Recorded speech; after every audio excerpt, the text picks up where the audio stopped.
दोस्तों, आप सभी का बहुत बहुत स्वागत है इलेक्ट्रॉनिक स्टडी यूट्यूब चैनल पर। आप सभी को नमस्कार, सुप्रभात।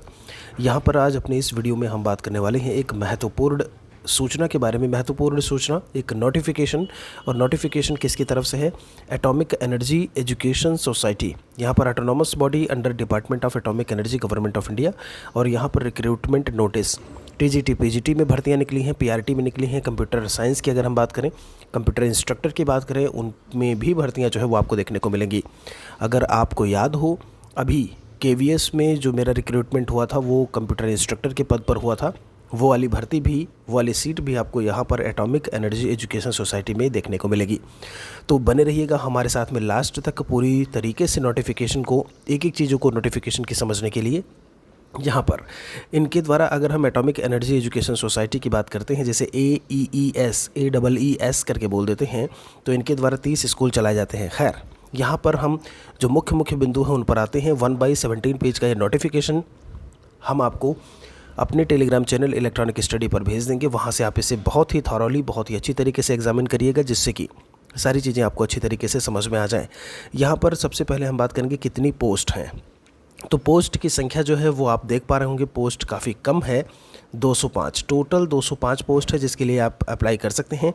और अगर इनमें से भी हम बात करें कि किन में कितनी पोस्ट हैं जो आपको देखने को मिलेंगी, तो यहाँ पर आप देख पा रहे होंगे, अगर मैं इंग्लिश की बात करता हूँ, पीजीटी इंग्लिश, आप देख पा रहे होंगे नंबर ऑफ़ पोस्ट यहाँ पर आगे लिखा हुआ है टोटल में। हिंदी, मैथमेटिक्स में, फिजिक्स, केमिस्ट्री की अगर हम बात करते हैं, यहाँ पर अच्छी तरीके से ज़रा आप देखेंगे तो आपको सब समझ में आएगा। देखिएगा, जैसे इसका यहाँ पर लिखा हुआ है, इसका यहाँ पर है, अलग अलग पोस्ट आपका टोटल लिखा हुआ है। अनरिजर्व यूआर अनरिजर्व होता है, EWS category, OBS, SC ST के लिए कितनी कितनी सीटें हैं वो भी इसमें बताया हुआ है। यहाँ पर टीजीटी के लिए भी कुछ ऐसे ही यहाँ पर जानकारी दी हुई है। और सबसे बाद में अगर बात करें पीआरटी के लिए, तो एक पीआरटी म्यूज़िक होता है, एक पीआरटी होता है, एक जो कॉमन पीआरटी है जिसमें बीटीसी डीएलएड वाले भी अप्लाई कर सकते हैं। इसमें जो नंबर ऑफ़ पोस्ट है वो कितनी है? 70 है। 28 पोस्ट जो है अनरिजर्व के लिए है। बाकी ईडब्ल्यूएस का यहाँ पर लिखा हुआ है, अलग अलग कैटेगरी के हिसाब से पोस्ट लिखी हुई हैं जो आप यहाँ पर देख पा रहे होंगे। बात आती है यहाँ पे पूरी एलिजिबिलिटी जो है दी हुई है। मैं आपको बता दूं, टीजीटी पीजीटी के लिए केवल बीएड वाले ही अप्लाई कर सकते हैं। बहुत अच्छे से ध्यान दीजिएगा जो मैं अभी बोल रहा हूं। इस पीजीटी और टीजीटी के लिए केवल बीएड वाले ही जो है इसमें एलिजिबिलिटी रखते हैं। वहीं अगर हम बात करें जो आपका कंप्यूटर इंस्ट्रक्टर का पद होता है, जो कंप्यूटर इंस्ट्रक्टर का है, उसमें अगर आपने बीटेक वगैरह किया हुआ है, आपने एमटेक वगैरह है, अगर मैं बात करूँ, खासकर बीटेक ही मांगा हुआ है, ए लेवल ओ लेवल सर्टिफिकेट के साथ में। नॉर्मल जो आपने सर्टिफिकेट कंप्यूटर के अचीव किए हुए हैं उनसे आप अप्लाई नहीं कर सकते हो। एलिजिबिलिटी वाली सारी बातें भी इसमें इन्होंने बताई हुई हैं। देखिए, इसमें लिखा हुआ है essential and desirable qualifications for all the post, जो भी हैं उसके बारे में इन्होंने बताया हुआ है।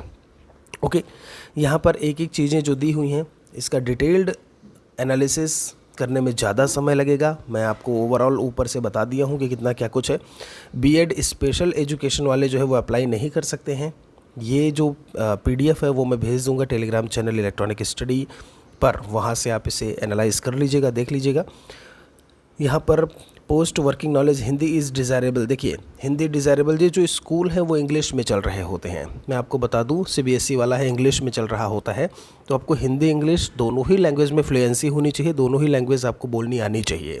ठीक है, इंटरव्यू वगैरह है, स्किल टेस्ट होता है। मैं बता दूँ, इसका जो प्रोसेस है वो सीबीटी है और उसके बाद स्किल टेस्ट करके है। ये प्रोसेस है सिलेक्शन का। सीबीटी क्या होता है? कंप्यूटर बेस्ड टेस्ट बोलते हैं। आपको कंप्यूटर पर जा कर के जो है टेस्ट देना होगा, नेगेटिव मार्किंग नहीं है, नो नेगेटिव मार्किंग। ठीक है। स्किल टेस्ट में क्या है? स्किल में हो सकता है आपसे इंटरव्यू, बिल्कुल इंटरव्यू होगा। स्किल में वही करवाते हैं, आपसे टीचिंग करवा सकते हैं, आपसे क्वेश्चंस जो है वो पूछे जा सकते हैं इंटरव्यू में। ठीक है, जिस तरीके से केवीएस का, अच्छा केवीएस का एक वीडियो बनाना बाकी है कि मुझसे केवीएस में किस किस तरीके के क्वेश्चंस पूछे गए थे। अगर मैं कंप्यूटर इंस्ट्रक्टर पद की बात करूं मैं, या फिर पीआरटी की बात करूं, तो उसका भी वीडियो आपको जल्दी ही मिल जाएगा। यहाँ पर थोड़ा सा हम आगे चलते हैं। पीजीटी इंग्लिश और बाकी सारी चीज़ें दी हुई हैं, इसे आप आराम से पढ़ सकते हैं। जो मुख्य चीज़ें हैं उनके बारे में हम बात करेंगे यहाँ पर लेकर के।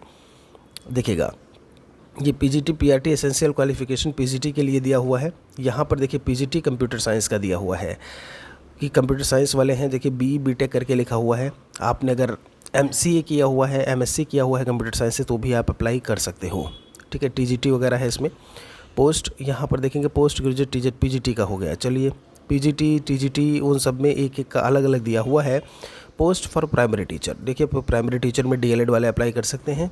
वही बात इसमें बताई हुई है आपका, ठीक है। तो 2 year diploma in elementary education primary teacher, ठीक है। इसके ऊपर वाला सब बीएड का था, म्यूज़िक का हो गया, प्रिपरेटरी टीचर का भी होता है। इसमें भी बताया हुआ है कि कौन कौन है जो इसमें अप्लाई कर सकते हैं। चलिए, एज लिमिट की दोस्त अगर बात की जाए तो पीजीटी पोस्ट के लिए जो एज लिमिट है वो आपके ऊपर एज लिमिट 40 साल दी हुई है। अगर टीजीटी पोस्ट की हम बात करते हैं तो 35 साल दी हुई है, और पीआरटी के लिए जो है वो 30 साल दी हुई है।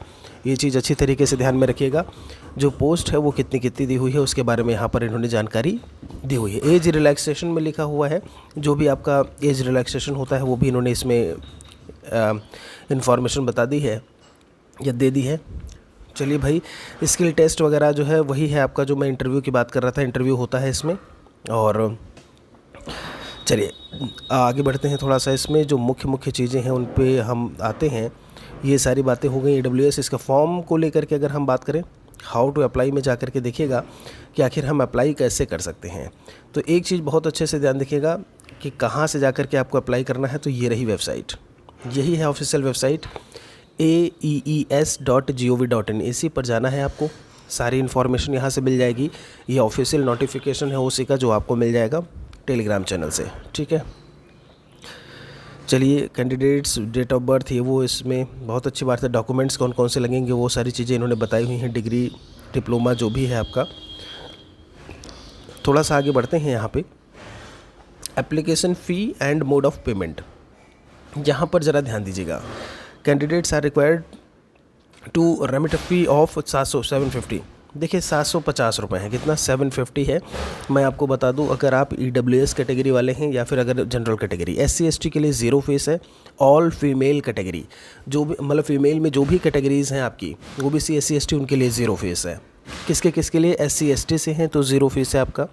फीमेल है आप किसी भी कैटेगरी से तो आपकी 0 फीस है। अदरवाइज़ 750 रुपये यू हैव टू पे। कितना? 750 रुपये आपको देने हैं। थोड़ा सा यहाँ से हम आगे बढ़ते हैं।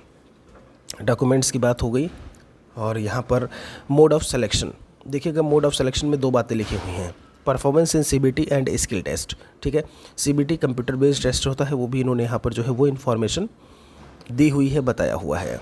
थोड़ा सा आगे चलेंगे। यहाँ पर syllabus of subject of question, यहाँ पर पेपर देखिए सब में नो नेगेटिव मार्किंग लिखा हुआ है। कितने सवाल होंगे, कितना टाइम होगा। TGT के लिए, PGT के लिए बात की हुई है। PRT है, प्रिपरेटरी टीचर के लिए बताया हुआ है। PRT म्यूज़िक के लिए बताया हुआ है।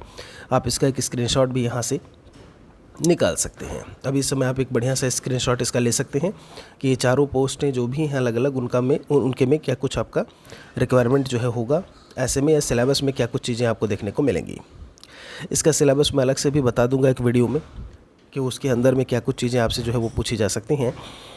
चलिए, ये हो गया। उसके बाद मेडिकल टेस्ट वगैरह ये सारी चीज़ें हैं, CBT कंप्यूटर बेस्ड टेस्ट वाली। अब ये हैं इम्पॉर्टेंट डेट दोस्त, यहाँ पर ध्यान देने की बात है। जो इसका ऑनलाइन एप्लीकेशन ओपन हुआ है वो 23/5/2022 से, यानी कि 23 मई 2022 से शुरू हो चुका है।